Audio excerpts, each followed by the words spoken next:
My Silver Fox CEO by Audrey Robert. Not something that I usually read, but it's quite interesting and very simple.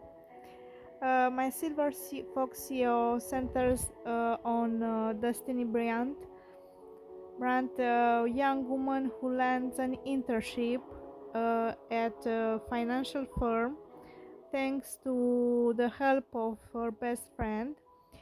And on her first day here, Destiny meets a striking older man and instantly feels an intense attraction, a magnetic pull that catches her off guard.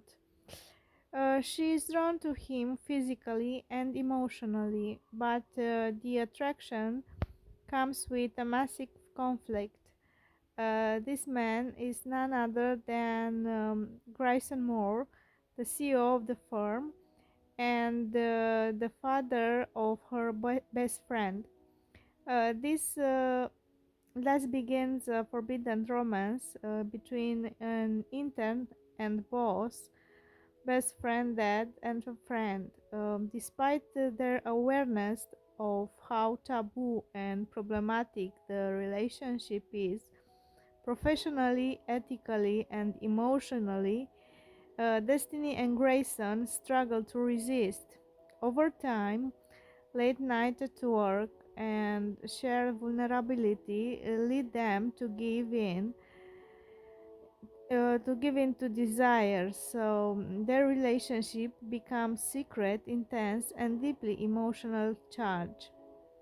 Beyond the surface level attraction and taboo, the book also explores personal pain and loss. Grayson is a widower, heartbroken and emotionally closed after the death of his wife decades ago. Destiny to carry emotional scars. Their connection becomes more than just physical attraction. It becomes a way for both to comfort grief, loneliness, and the fear of loving again. Finally, the story pushes toward a deeply, or how can I say, a happily ever after, though not without drama, guilt, and emotional turmoil, and the challenge of reconciling love with moral and social boundaries. So it is about a forbidden love and a taboo romance. The central tension comes from the taboo: student, intern, boss, best friend, father. This triangulus creates intense emotional stakes: love versus loyalty, desire versus responsibility, passion versus ethics. The book leans hard into this taboo for dramatic and erotic tension, age gap, and power imbalance. The story highlights the complication of a large age gap, not just in years but in life experience, and the grief for Grayson and social standing. Additionally, the power imbalance, intern versus CEO, adds complexity. It raises questions about consent, fairness, vulnerability, and who holds the control. Healing from past pain. Both protagonists carry emotional wounds, grief, loss, heartbreak, past mistakes. Their relationship becomes a refuge, a second chance to love and intimacy. Intimacy. The book attempts portray how connection with someone who understands pain can bring healing, hope, and the courage to risk love again. You'll find the secrets, guilt, and moral conflict because the romance is socially and ethically problematic. There's a constant undercurrent of guilt toward a friend, toward professional boundaries, toward the self. The characters wrestle with shame, fear of discovery, and the moral weight of their actions. We'll find also desire versus rationality, instinct versus morality. Much of the tension comes from the contrast between what feels right, desire, love, connection, and what's right, socially or morally. This duality drives the characters' internal conflicts, making their journey emotionally intense. What works, strength and appeals, strong emotional and sexual chemistry.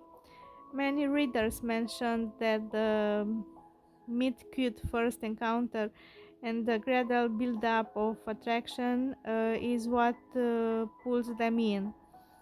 Relatable with broken characters, Grayson and Destiny aren't perfect, both have flaws, grief, fear. Their vulnerabilities and emotional baggage make them more human, more relatable. Their wounds give weight to their connection and make their healing together meaningful. It's the same way taboo and escape fantasy. For readers who enjoy forbidden romance, tropes, age gap, boss employee dynamics, best friend parent, this book delivers.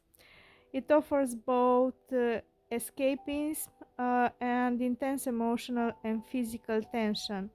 The taboo enhances the thrill. Um, what doesn't work? Criticism and challenges. Taboo and ethical issues feel uncomfortable, unrealistic. The fact that the romance involves the boss and the best friend's fathers inevitability makes many readers question the ethics of the relationship. The age gap, the power dynamic, the secrecy, all can feel problematic or unrealistic. Some reviewers note that the forbidden feel is downplayed and the consequences are glossed over. Pacing depth of conflict because the story is short. Some conflicts are emotional arcs are compressed, meaning certain dynamic question or growth points dealing truly with grief, moral consequences, fallout with the friend, and may feel rushed or underexplored. Several readers mentioned the endings feel abrupt or the emotional weight is lighter than expected. A moral audience and discomfort for readers uncomfortable is very uncomfortable with age gap relationship, both employee romance or ethical boundaries being crossed. The book may feel immoral and unsettling. The forbidden label that appeals to some may be a barrier for others. My Silver Fox CO resonates strongly with a certain readership, people drawn to romance, tropes with high emotional and sexual tension, individuals who enjoy forbidden love, escapism, and romantic fantasies of taboo relationships. It's